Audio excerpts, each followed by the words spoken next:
Welcome back to R S maths plus motivation. एक बार पुनः बहुत ही इंपॉर्टेंट टॉपिक मैथमेटिक्स में आप देख सकते हैं। अब हम बात करेंगे यहाँ पर वास्तविक संख्याओं की रियल नंबर्स, यानी कि चैप्टर नंबर 1 है क्लास 10th जो एनसीईआरटी की बुक में है। तो इसमें किस तरह के बहुविकल्पी प्रश्न पूछे जाते हैं, आज हम बहुविकल्पी यानी कि ऑब्जेक्टिव क्वेश्चंस की बात करने जा रहे हैं। तो ऑब्जेक्टिव क्वेश्चन बहुत ही इम्पॉर्टेंट रोल अदा करते हैं अच्छी मार्किंग गेन करने में, क्योंकि सॉलिड अंक यहाँ से मिलते हैं। तो आइए आज का पहला जो सवाल है हम देख लेते हैं। बहुत ही इम्पोर्टेंट सवाल है। इस तरह का सवाल बोर्ड एग्जाम में, उत्तर प्रदेश माध्यमिक शिक्षा परिषद की ओर से होने वाली बोर्ड एग्जाम में क्वेश्चन पूछा जाता है। तो पहला क्वेश्चन है 15, 18 और 24 का लासा क्या होगा। तो बहुत सिंपल तरीका हम आपको बता देते हैं। 15, 18, 24 कुछ इस तरह से आप लिख लीजिए और इसका एक जो रफ वर्क है वो आप करके देख लीजिए, क्योंकि आपको यहाँ पर आंसर लिखना होता है। और ऐसे में यहाँ पर रफ वर्क कर लेते हैं। तो यहाँ पर हम देख लेते हैं किसका भाग जाएगा। तो सबसे पहले चलिए 3 का ही डिवाइड कर ले। 3 15, 3 18 और 3 8 24, इस तरह से हमने कैंसिल किया। अभी 5 है तो चलिए 5 से ही हम कैंसिल कर लेते हैं। 5 1 5 और ये 6 बना रहेगा, 8 बना रहेगा। इसके बाद चूंकि सम संख्या है 6 और 8, यहाँ 2 से भाग कर लेते हैं। तो 2 1 2, ये तो 1 रहेगा, 2 3 6 यानी कि 2 चक्कू 8, इस तरह से। अभी ये देखिए 2 से कैंसिल और होगा एक बार और, तो यहाँ पर 1 के सामने 1 और 3 बना रहेगा, 2 दूना 4, इस तरह से। और आगे इसको हम कंटिन्यू कर लेते हैं। तो 2 से अभी एक बार और भाग जाएगा, तो यहाँ पे 1 हो जाएगा और ये 3 हो जाएगा, 1 हो जाएगा। इस बार 3 का भाग करेंगे तो 3 1 3, यानी कि जैसे ही 1 1 1 यहाँ पे आ गया तो वैसे ही हमें यहाँ पे लासा, यानी कि जो हमारा आंसर है वो लासा हम देख लेते हैं क्या है।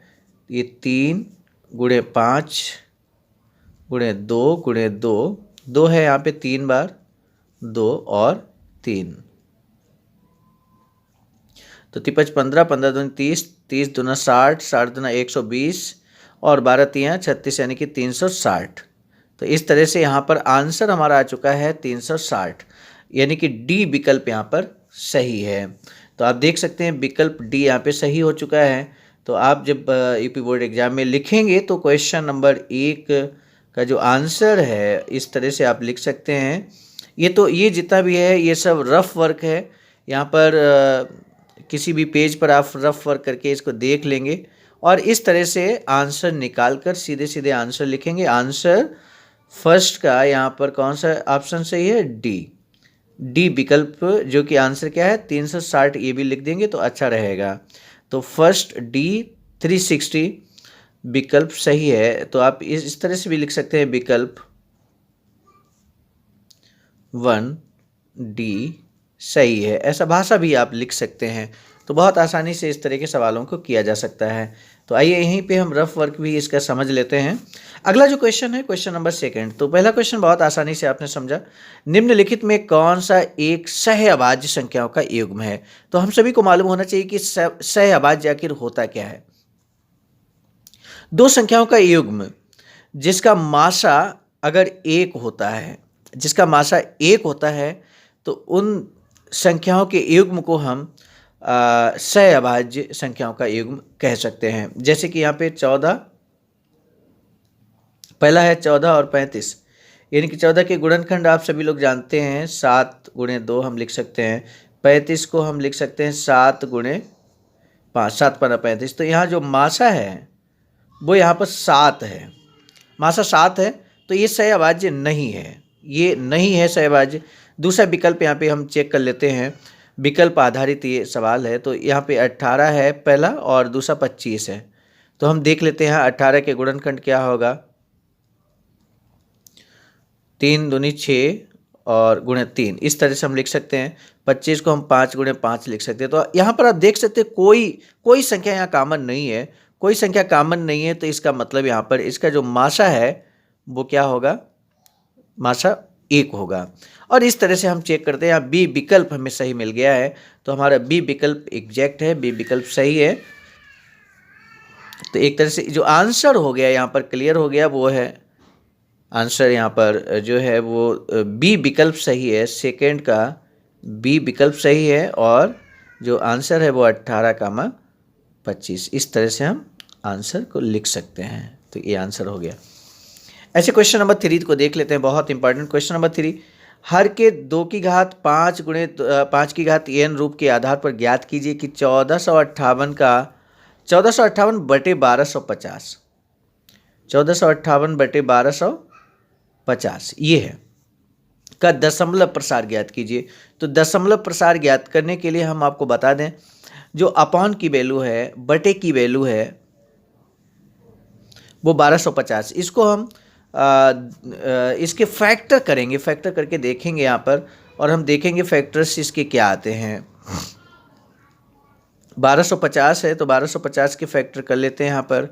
तो 1250 सबसे पहले 2 से कटेगा, 2 छंग 12 और 2 दूना 4, 2 पंचे 10। इस तरह से अब 5 से कटेगा तो 5 एकन 5, 5 दूनी 10, 5 25। फिर 5 से कटेगा, 5 दूनी 10, 5 25। फिर 5 से कटेगा तो 5 25, यानी कि 5 एकन 5। तो इस तरह से हम देख सकते हैं 2 की घात यहाँ पर 1 है और गुणे 5 कितनी बार, 1 2 3 4, यानी कि 5 की घात 4 है। तो इसको हम ऐसे भी लिख सकते हैं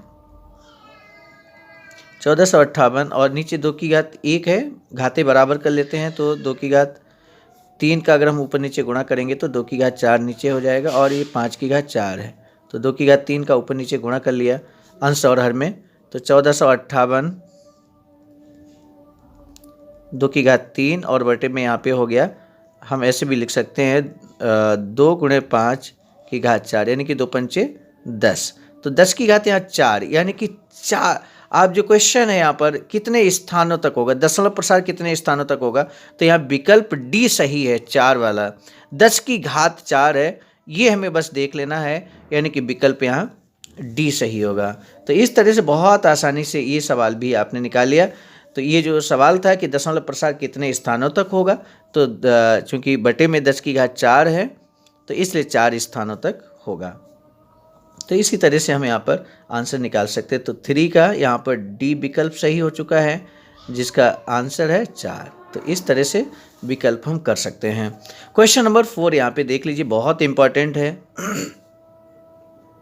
शांत दशमलव संख्या में व्यक्त हो सकने वाली परिमेय संख्या क्या होगी। तो शांत दशमलव, अब इसके भी फैक्टर इसी तरह से हम करेंगे। तो हम यहाँ पे देख पा रहे हैं जैसे 164 है, ये 2 की घात m और 5 की घात n के रूप में इसको हमें चेंज करना होता है। जो चेंज हो जाएगा अपॉन की वैल्यू आपको देखना है, परिमेय संख्या में बटे की वैल्यू को आपको देखना है। तो हम यहाँ पे जो देख पा रहे हैं वो 625 जो है वो यहाँ पर हम फैक्टर जब करेंगे तो हम देखेंगे कि 5 से अगर डिवाइड करेंगे, अभी जैसा कि हमने ऊपर देखा था यहाँ 625 के 5 गुणे 5 गुणे 5 गुणे 5 4 बार, 5 25 25 पंचे 125, 125 पंचे ये 625 होता है। तो यहाँ बहुत आसानी से ये हमें 5 की घात मिल जाएगा और 2 की घात हम 0 कह सकते हैं। तो ये जो विकल्प सी है ये यहाँ पर हम लिख सकते हैं कुछ इस तरह से 227 बटे 625 को हम 5 की घात 4 लिख सकते हैं, और 2 नहीं है तो 2 की घात 0 लिखा जा सकता है, क्योंकि 2 की घात 0 का मान 1 होगा। बाद में कि किसी वैल्यू को इस तरह से हम यहाँ पर नहीं लिख सकते हैं।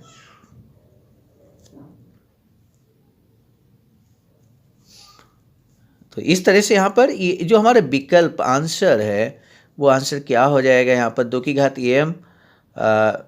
घात em इंटू 5 की पावर n के रूप में हम यहाँ पे लिख सकते हैं।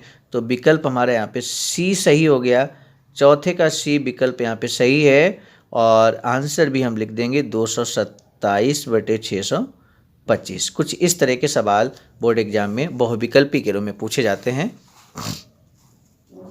अब क्वेश्चन नंबर 5 बहुत इंपॉर्टेंट, आप देख लीजिए यहाँ पर लिखा है संख्या 0.120 1200 1200 4 टाइम्स 0 डॉट डॉट डॉट का दशमलव प्रसार किस रूप का होता है, किस रूप का है।